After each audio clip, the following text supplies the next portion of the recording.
What is up, everyone? Hopefully, we're all doing well. Welcome to another video. Today, we're going to be outlining my plan for investing for the next 5 years with the goal of reaching $1 million invested by 23 years old. Okay, so my goal is very simple.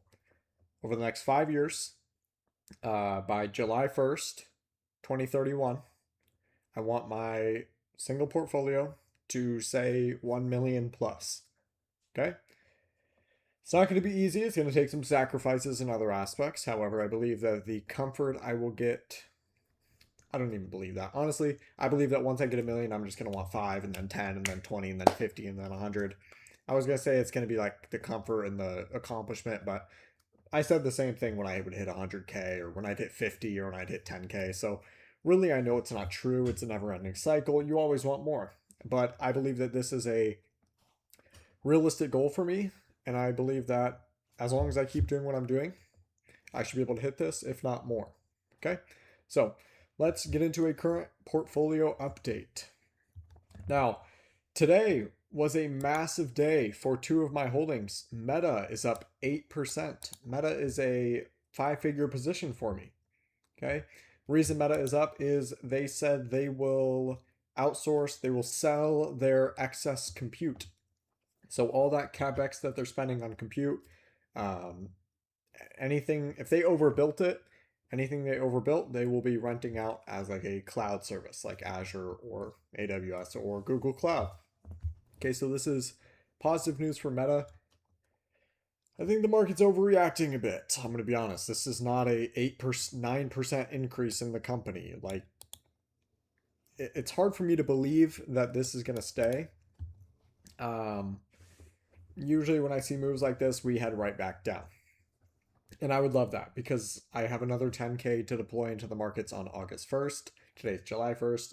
I'll deploy another 10K at the end of July, beginning of August. All right. Positive news nonetheless. I think the market did overreact a little bit. Okay. Now, next stock that was up crazy today is S&P Global.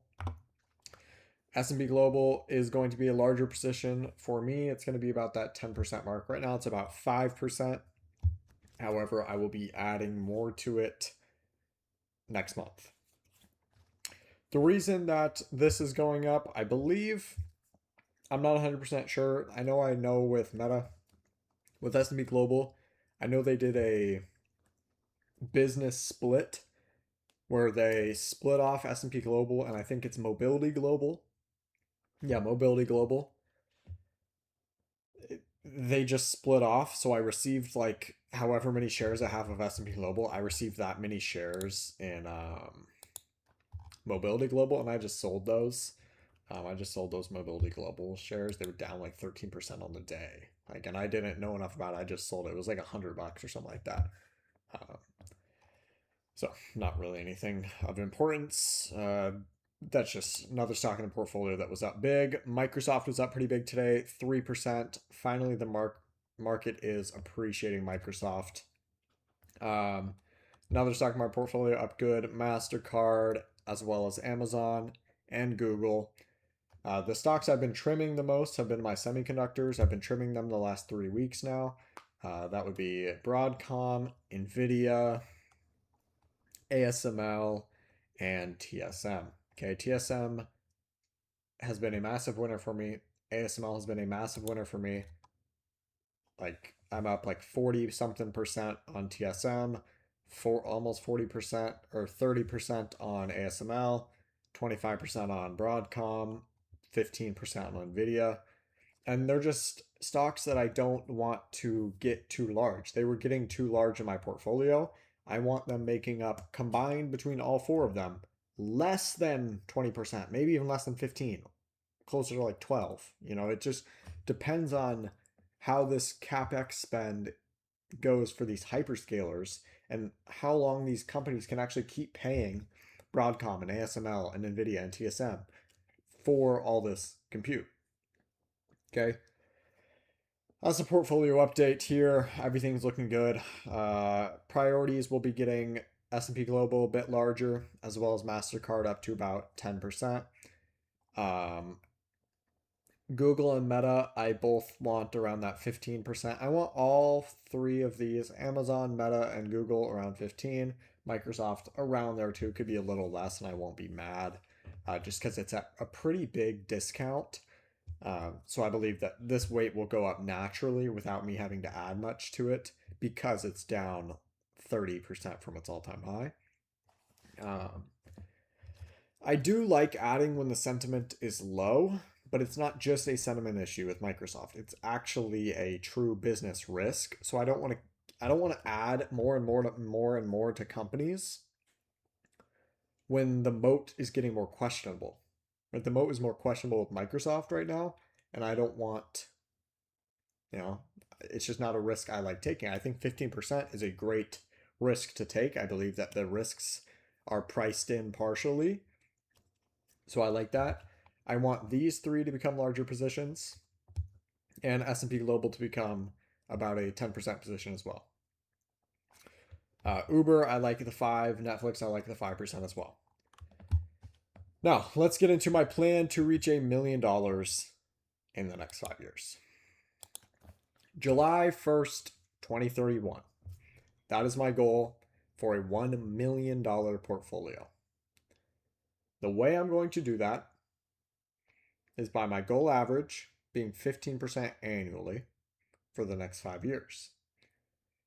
Now, this is a hefty goal. The market average is about 10. However, I believe that I am in a great position to do so. I'm buying these companies at great valuations, starting off with, obviously majority of my money's not in yet, just because I don't have infinite cash to throw in. But I believe that 15% is plenty doable.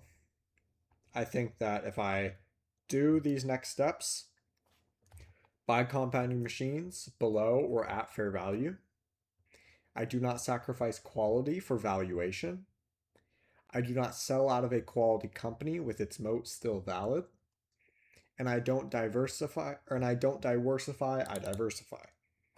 Okay?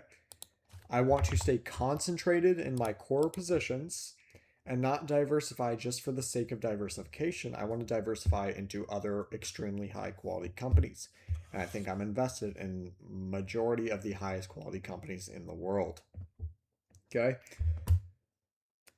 I'll be adding about $10,000 per month to my portfolio. Okay, this is before you say, oh, live a little, don't invest all your money. I'm not. I'm still living a great life, investing about $10,000 per month. I have my income, and then I set aside, my 33% for taxes. And then I have my living expenses, which are about $4,000 a month. And then I set aside a little fund money or, vacation fund or whatever. And then left over, I should have between $8,000 and $10,000 a month. All right. For those of you who wonder what I do, I day trade. That's where the channel started. My main channel is at Aidonomics. It's advanced day trading content, sort of niche day trading content on certain concepts. You can look at it if you want. If you're not already a day trader, none of it will make sense to you. It's a very niche technical analysis topic channel. And this is my investing channel. I hope to do this long term, this investing channel, and have 2 weekly episodes or whatever it may be to make this channel grow and eventually be able to do it long term. I think it'd be really fun. I really do enjoy it. So let's run the math on whether or not this would get me to my $1 million goal. Okay. My core 6 positions will be Amazon, Microsoft, Meta, Alphabet, MasterCard, and S&P Global. I will have 4 semiconductor positions, and then I'll have my slightly more speculative plays being Netflix and Uber. Okay, so right now my portfolio value is $88,800. Okay, monthly contribution, we will go with $10,000, or we'll go a little lower, we'll go 9. And we will go 5 years. Okay, an estimated interest rate of 15%. Calculate. That will get me to $900,000. Now, what do I need to do to get this to $1 million, which is my goal, in exactly 5 years from today, not 1 year from today? That'd be great. but exactly 5 years from today. Well, I would need to bump this up to about $10,000. And that would get me basically right there. The margin of error, if it was like 15.1%, right? Like something like, or 15 point, let's just go with, I'm guessing 15.4 would probably do it. 15.5 will do it. So it's basically just like a margin of error, how close I'll be to the million. Okay, it's just like a matter of if I enter on this day or the next day, or if I enter, you know, one position slightly more than the other, right? So let's see the exact percent return we would need. 15.53. I think 15.51 should do it. No, 15.52. Bang. That gets us to $1 million. A 15.5% annual return. Over the last 10 years, QQQ has done, which is the NASDAQ, has done about 21% average annual return. I believe the S&P has been around the 15. I know it's higher than its historical average recently. Now, you may be thinking, oh my gosh, how dare you estimate a 15% annual return? How could you do that? You're so, like, whatever it is. I'm investing in the highest quality companies in the world. I am buying at extremely good valuations. I'm not overpaying. I'm not diversifying my portfolio by buying low quality companies just for the sake of a low valuation. I'm adding consistently every single month. I'm adding more when we are down on the stocks, you know, 10% plus dips. I'm adding more. I'm not adding into companies that are getting more questionable moats. I'm buying when sentiment is low, not when the quality is low. This is my exact plan to reach $1 million. I hope that I can come back to this video 5 years from now exactly. I don't hope, I know I will come back to this video. And if I get a 4% return, I truly believe that I will do exactly what I believe I can do simply by making more money in my other business aspects. I 100% believe that I will accomplish it. It's not a belief that I will accomplish this.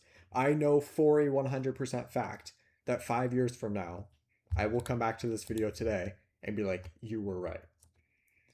Okay, because I'm willing to do so much, put in so much effort in every aspect of my businesses that it's just completely unreasonable. It's unreasonable to assume I don't accomplish what I say I'll accomplish. Okay? Because I know putting 100% effort into something, I guarantee I get it. Guarantee I get it. And if I don't get it, wasn't wrong, I was just early. Maybe that 5 years is 6 years. But for all the doubters, I apologize, but it won't be 6. It'll be less than 5. I promise. So, before you leave your hate comment, you can leave your hate comment. It'll just not get responded to for a few more years. All right? So, hopefully this gives you guys a little insight into my plan for the next few years. I would so much appreciate a sub. I hope to be doing this for a long time, and I hope that I can make this a long-term thing, and we can all grow together and learn together. And yeah, subscribe, like the video, leave a comment, and I'll see y'all in the next one. Ciao.